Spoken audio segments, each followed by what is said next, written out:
The 30th anniversary of the Miracle Mets comeback to win the 1986 World Series with the starting pitcher from Game 7, Ron Darling. Failure and triumph in the biggest game of his life. That's all today on Business Talk with Jim Campbell.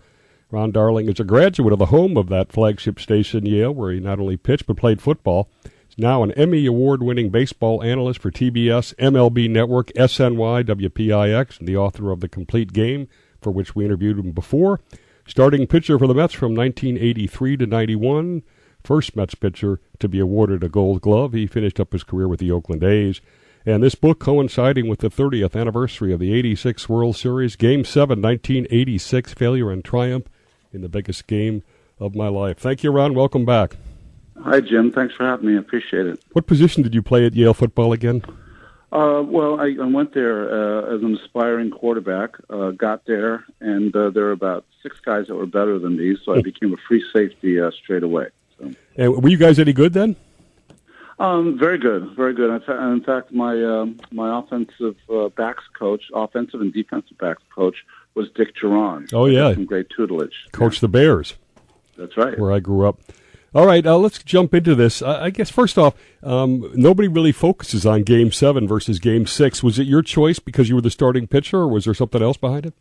Well, it was my choice to write the book because I think most people think the World Series ended with the ball between Buckner's legs.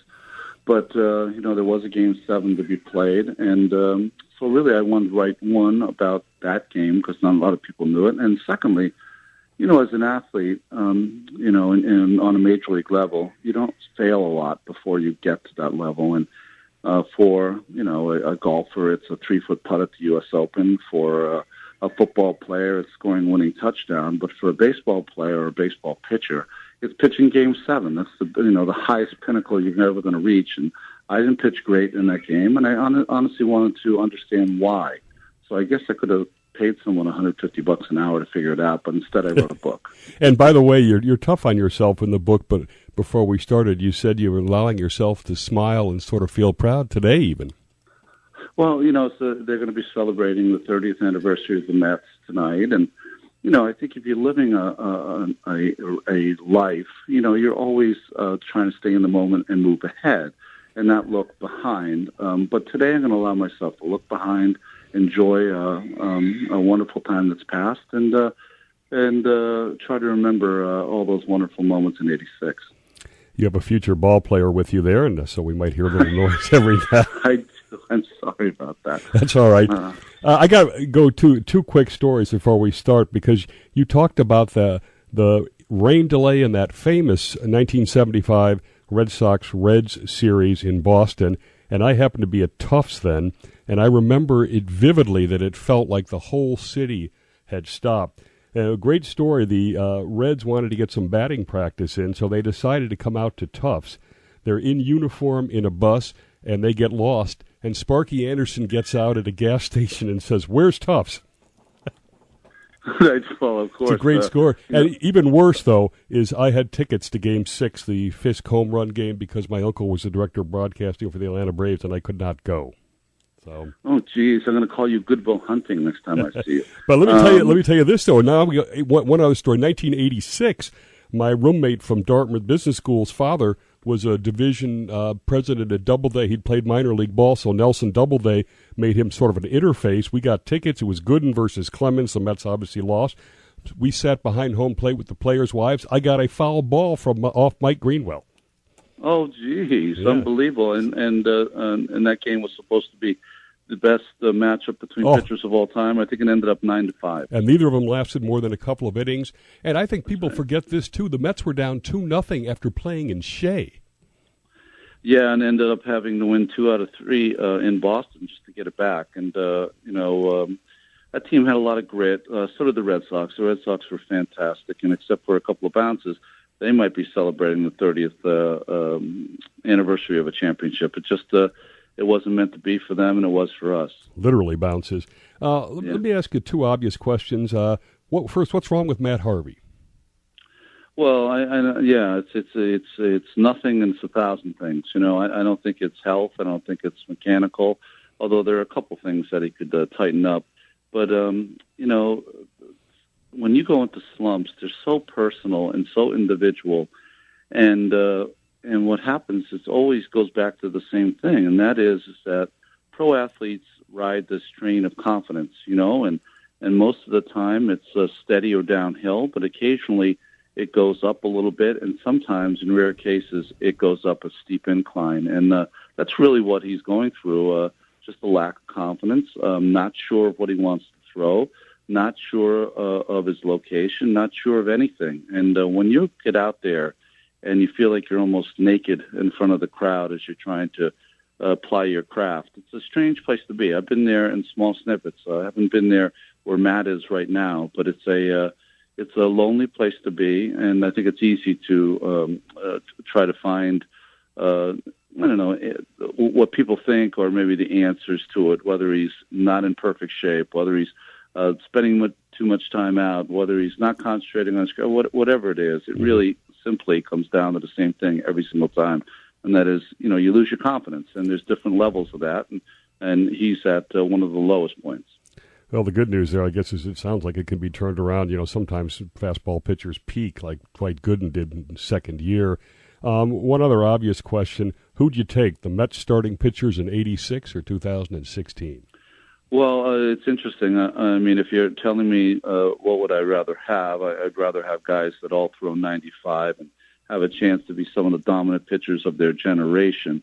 The one thing in 86 that we have over this group is that our versatility was our strength. We had guys that threw a lot of different speeds, a lot of different pitches, but also we had guys that had sustained success. Jacob deGrom has 26 big league wins. Matt Harvey has 28. Noah Syndergaard less than that. Steven Matz less than that.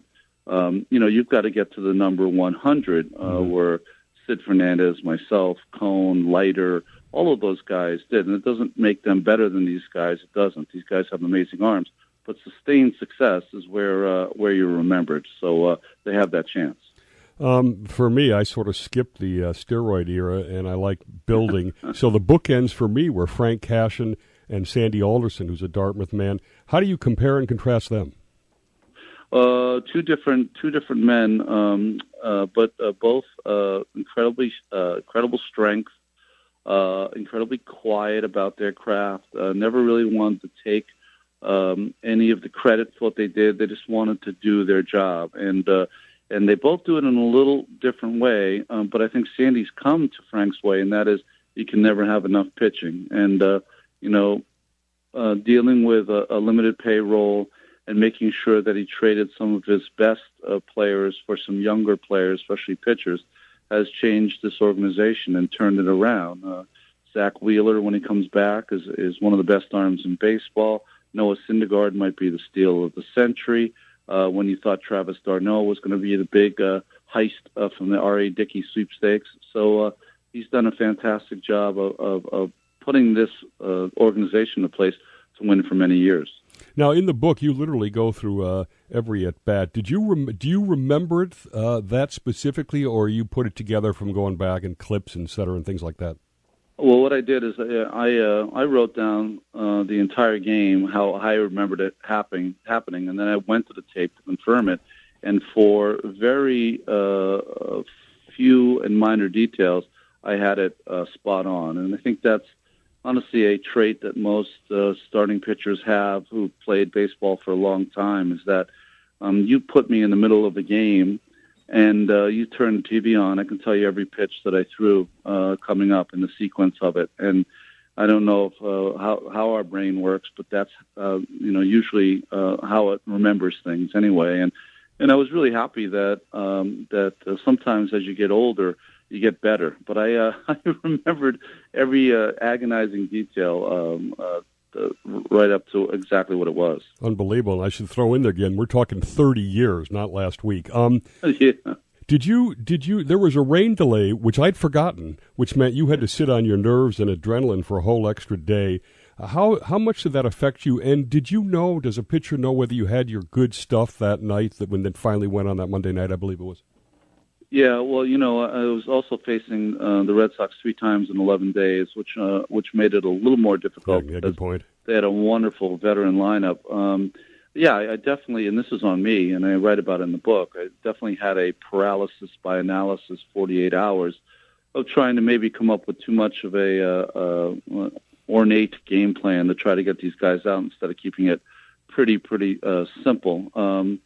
But it was interesting. It's just that I prepared to pitch on Sunday, and then when it's called off, you have to re-prepare, and that's always a difficult thing. Even in season, in a simple game on a Tuesday in June, that's not so easy. And when it's the World Series, it makes it a little more difficult. You add on family is staying with you. This is before cell phones, so you're trying to organize people getting to the game, getting their tickets, making sure that you are taking people to dinner. It's a very baseball is all about routine, especially for starting pitchers. And the World Series, in a strange way, takes you out of your routine. And if I had to do it over again, if I appeared in another World Series, I would have kept everyone, would have had an intermediary to make sure everyone had a good time, and I would have holed up in a hotel. And as we finish off this segment, he went 3 2/3 innings, 6 hits, 3 earned runs. Not the end of the world, actually. Ended up with a no decision, of course, because the Mets won 8-5. And I like that you guys called no decisions Nelson Doubledays. That's right, Nelson Doubledays, and then Larry's for a loss, and sometimes Willie's for a win. Business Talk with Jim Campbell, Biz Talk Radio Network, 350 stations around the country. We'll be right back. More on the 86 Mets.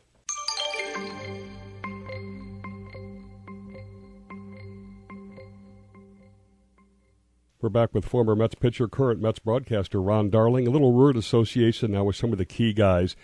Just brief snippets that come to your mind. Let's start with the final parts that put everything together, Keith Hernandez and Gary Carter. The two best players I ever played with, and I played with Ricky Henderson, Canseco, McGuire, on and on, Strawberry, Gooden, only because of the length of their career. Also, they were two players that made everyone around them better, and there's not many players that are like that. Keith was inspirational by bringing his St. Louis winning ways, and Gary was inspirational in the way that he lived his life. So two extraordinary human beings. I want to ask about Kevin Mitchell. He's not the foremost person, but I could never figure out. He seemed to be such an awesome utility player all over the lot, and he seemed to get run out of town. Well, I think that in retrospect, they thought that maybe he was a bad influence on Strawberry and Gooden. Mm-hmm. What they didn't realize is that Strawberry and Gooden were a bad influence on themselves, and it wasn't Kevin Mitchell. And, I always try to explain to people, about that 86 team. They're like, well, what made it special? I said, well, we had a utility guy who couldn't play every day, who was a future MVP of the National League. That kind of tells you the strength of that ball club. Lenny Dykstra. Most confidence I've ever seen in a young player. He came up like he was a 10-year vet, and he played like one. Did that recklessness sort of be the same? That strength on the field was the weakness in the real life, maybe? Yeah, I think, ball players by nature, and this is not only baseball players, but professional athletes in general, you're treated special from the time you're 6 or 7 years old, and that entitlement, albeit is a great thing to have in your back pocket, has to be kind of chucked away once you're not playing professional sports anymore, because if you don't, you run into the prospect of acting out not according to how regular people kind of live their lives, and the moral compass that you sometimes have to have sometimes goes away. So that has to be chucked once you are no longer playing. I want to ask about one guy who wasn't on the team but that's George Foster, and he never seemed to live up his potential here. I know he lived here in Greenwich. He didn't even like to drive into Queens. He got, I think, a limo. Was the big issue there that he couldn't carry a team with all the Reds talent around him? What happened in New York? Well, when he was with the Reds, he was a piece, and some could argue, even with his 52 home runs, a smaller piece of that Joe Morgan, Johnny Bench, Tony Perez kind of amazing ball club. So when he came to the Mets, he was asked to do something he never had to do with the Reds, and that was carry a bad team. It doesn't matter. The great thing about baseball is that it's not like basketball where LeBron James can carry a Cavaliers team or a quarterback can carry a football team. In baseball, you can do your part, but it takes 25 guys to have a championship team anyway. And George found that out fast, and the Mets fans, when you sign someone to a huge contract like that, expected winning, and winning never came. Is there an unsung or unknown or someone on the team that you particularly, from your perspective, think should be brought up here? Well, not an unknown, certainly, but unsung. Jesse got the last out, but Roger McDowell that year appeared in 75 games. He won 14 of them, saved 22, pitched over 100 innings. In the sixth game against Houston, one of the most iconic games in the history of postseason baseball, he pitched 5 no-hit innings in the extra innings to give the Mets a chance to win that game and not face Mike Scott. I don't think there was one time he was asked to do something that he didn't deliver. And people think of Jesse, they think of the young pitching, they think of all the stars, but very few mention Roger McDowell, and he was absolutely an unsung hero. Interesting. I was very impressed with Davey Johnson, 108 wins, and he kept the pedal on the whole time. He had huge expectations on him. What do you think about him as a manager? And he seemed almost passively, aggressively unfair to you. Yeah, he was hard on me, but I think like a father-son relationship, he was hard. Not quite the great Santini, but a little less than that. But he knew that it would inspire me, and that's the kind of personality I had. So he used it to its max. But I have nothing but adoration for Davey. He was an amazing manager on the field. But like most managers, and I say this, most managers don't like pitchers, especially if they didn't pitch. They don't understand how difficult it is to pitch. A hitter can go out and go 5 for 50 and still get in the lineup. A pitcher is if he doesn't do well in a game is stripped of that right in front of 50,000 people. So it takes a different mindset to pitch, not more difficult or less difficult. But most managers, unless they've been pitchers, and there's very few that have been pitchers, understand pitchers. All right, we got to discuss this because obviously this team should have been a dynasty. It wasn't a dynasty. It was one and done kind of. You talked very honestly about the amphetamines issue and then the drug issue. Talk about why it was one and done, and also within you almost resent, just like us fans, that Doc and Darryl didn't make the most of their talent. Well, I think a couple things. One, if we were playing under today's rules, we'd have been in the postseason for 8 years in a row. So, in a way, it wasn't kind of one and done. 84 we won 90, 85 we won 98. Didn't make the playoffs either year. Won 108 the next year went. Next year we won 90. Next year we won 104. So it was unbelievable excellence. The first time in Mets history. Why I wrote about the amphetamines and Dwight and Darryl. I wrote about the amphetamines because I was kind of sick of my generation of player always criticizing steroid era. Guys don't play the game right. We always played it right and did all the right things. I just wanted to point out that we took our shortcuts too, and I thought it needed to be brought out. Instead of we get in this revisionist history that everything we did was perfect. Everything they do now is not. That is definitely not the case.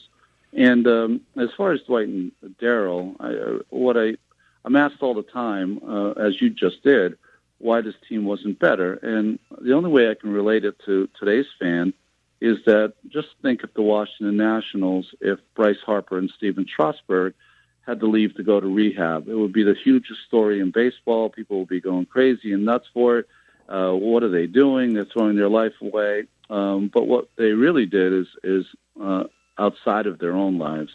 They our two best players couldn't always play. And so when people ask me, why weren't you better and why didn't it go longer? Well, that's one of the biggest reasons. I don't think there's any team that could sustain such a public and embarrassing hit as we did and still keep chugging along. So should we have been in more World Series? Yeah, I think our window was 85, 86, 87, 88. But instead of being one of the great teams of all time, we'll have to settle for having one great year. Did you think that, and Frank Cashin once said this, that we stole their youth, and meaning, I guess, if they came up too early. Do you buy into that or not, or this is on them totally? I mean, I don't. I don't know how, that is that is a way to look at it. I don't look at it like that. I think that, imagine if they hadn't been given this great gift of baseball, where would they have gone in their lives? So I don't think we stole it. I think we gave them every opportunity to live a different life. And addiction is a strange thing. It's not like you choose it. You make choices that get you on that path, but then once it happens quickly. So yeah, I'm not judging that, ever judging that. I think what I'm judging is when folks go, why weren't you better? And I just try to say our two best players couldn't play every day, and that hurts any team. As we finish up, will the ultimate celebration of the 30th be a World Series championship this year? Well, I'm inspired by what happened with Kansas City last year, and I hope it happens for this team. We've had enough days in the sun, and I'm very happy for this 86 team because they did things that not a lot of teams did. There's only 8, I think, teams that won 108 or more games in the history of the game. We're part of that fabric. But I'd like to announce the championship team, and these guys have everything to go all the way, and I would like that they would have the same feeling that the Kansas City Royals did in late October last year. Well, as we finish, you're a modest guy. This stat blew me away. You had 38 starts that year in 86, 4 of them in the playoffs, and the team won 29 of those. That's pretty unbelievable. Well, it's, I was very lucky that I played on a good team. I was a good, solid pitcher, and I'm really proud of that. But it wasn't as good as my Yale days when I started 28 games there and finished all 28. So that's my claim to fame. And that famous St. John's game, right? Was that against That's John? Right. It only took 176 pitches and 12 innings to get through that one. Thanks to Ron Darling. And I was interested to see that your family called you RJ. We just had our first grandson, Rory James, and I like the name RJ, although they're going to call him Rory. But the book again is Game 7, 1986. Failure and Triumph in the Biggest Game of My Life, co-written with Daniel Paisner. It's published by St. Martin's. And Ron, thanks for all you did. It was. I still remember it. It was like it was yesterday, and you can hopefully announce another one for us. Well, Jim, in quiet times, you can call him RJ. No one will know, and that's how it started with me. All right, thanks, my man. Thanks, Jim.